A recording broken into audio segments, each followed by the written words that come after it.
Hello, my name is Kevin, and today I am in downtown Suffolk, Virginia, standing alongside the Nansemond River. This river is named after the Native American tribe that once lived along this river, and it's a great starting point for a walking tour of the historic district here in Suffolk.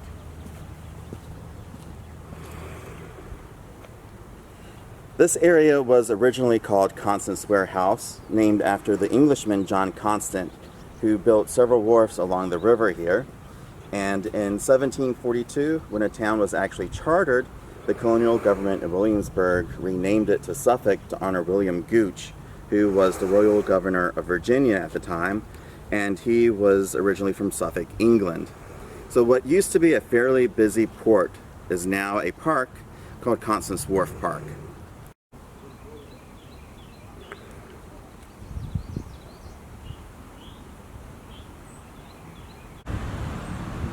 Now, just beyond the Nansemond River stands the old courthouse. This particular courthouse has been standing on this corner of Main and Constance since 1839. It's actually the third courthouse built on this particular site.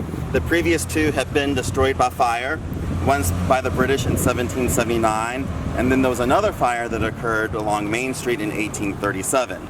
So this building here has been standing since 1839. And it was used as a courthouse through the 1990s, and in 2010 there was a renovation done to the inside, and it is now home to the Suffolk Visitor Center.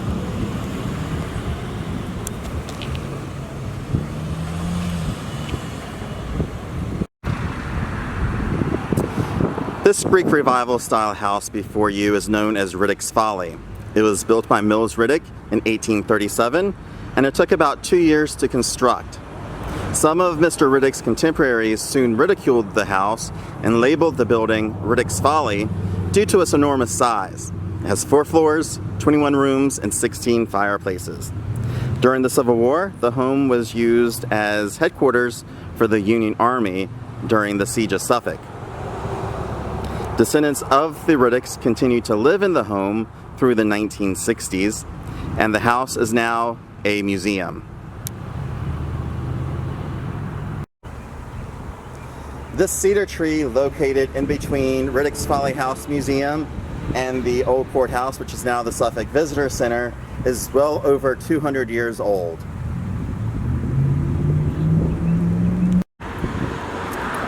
The building behind me stands on the site of the former Castle Inn, and it was one of many inns along Main Street in the 18th and 19th centuries when Suffolk was a busy port town. Its most famous guest was Lafayette on his tour of America in 1824-1825, stopped here in Suffolk on February 25th, 1825, spent the night at the Castle Inn. Unfortunately, the Castle Inn fell victim to the Great Fire of 1837.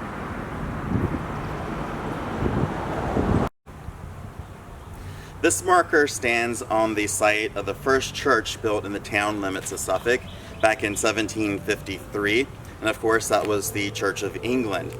And then of course after the Revolutionary War we didn't have to worship in the King's Church anymore, and so this church was rarely used and was eventually torn down. Now the Bible that was used in that church, which dates to 1751, is still housed at St. Paul's Episcopal Church further down Main Street. The marker you see standing here was erected in 1932 by the Nansemond branch of the Association for the Preservation of Virginia Antiquities.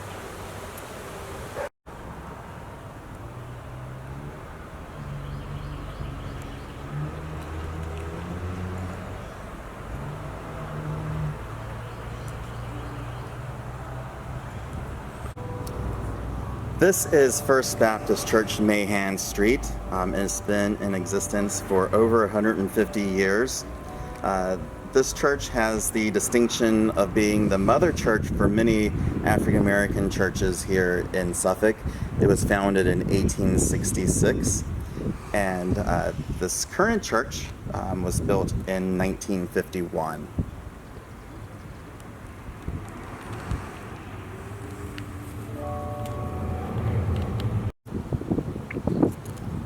We're now standing inside Cedar Hill Cemetery, which is the historic cemetery that dates to 1802 here along Main Street in downtown Suffolk.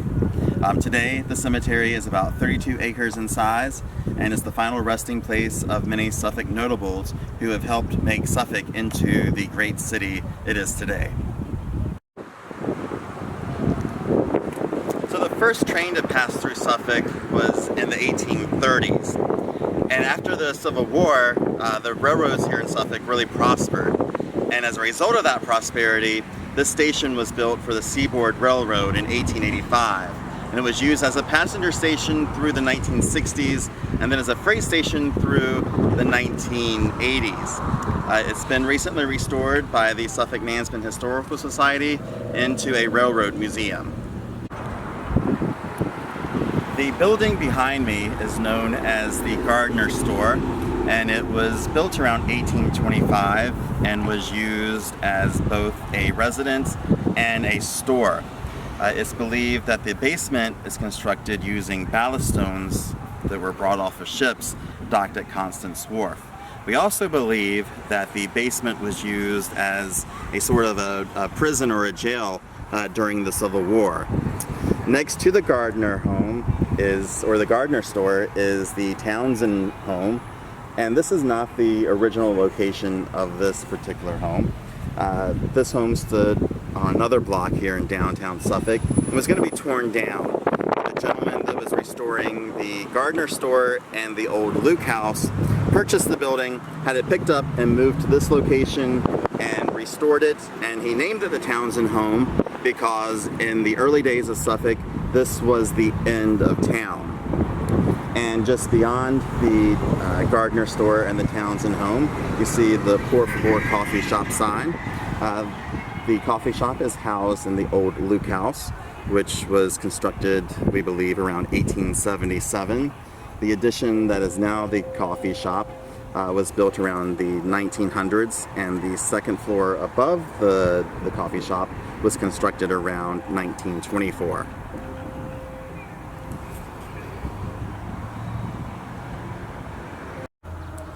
This is one of the oldest standing homes along Main Street. It was built around 1800. It's known as the Prentice House due to the fact that Peter Prentice purchased the home in 1857. Mr. Prentice was the clerk for the Nansemond County Courthouse in the mid-1800s, and during the Union occupation of the town, he was taken hostage along with several other prominent citizens of Suffolk, taken over to Fort Monroe to ensure the townspeople's cooperation while the Union Army occupied the town. He was released and he resumed his duties until his death until 1889. Now, if you take a look at this building, you can kind of tell how it kind of resembles a church. And this was once the old Methodist Church, built in 1861. And now the Methodists in town had just moved into this building when the Civil War started in 1861. And during the Union occupation of Suffolk from 1862 to 1863, it was actually used as a hospital for wounded soldiers. After 1863, services continued in this building until the new Methodist Church opened further down Main Street in 1916. This old church was converted into apartments sometime in the 1920s. This building was once part of the Central Hotel. It was built around 1790, and another portion was built in the early 1800s. It operated as a hotel until the Civil War, when it was used as barracks for soldiers when the Union occupied the town. After the war, three sisters named the Finney Sisters purchased the property and turned it into a finishing school for women so that they could earn their teaching certificates. When the school closed in 1908, a gentleman by the name of John Penner purchased the property, and he had traveled to California several times, and he fell in love with the bungalow style of architecture. So he decided to build several. So he destroyed or tore down a part of the old hotel, built all of these bungalows you see here today, and he named this area College Court.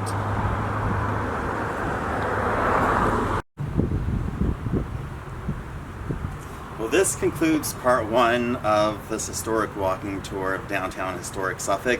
I hope that you will be joining me again soon for part two.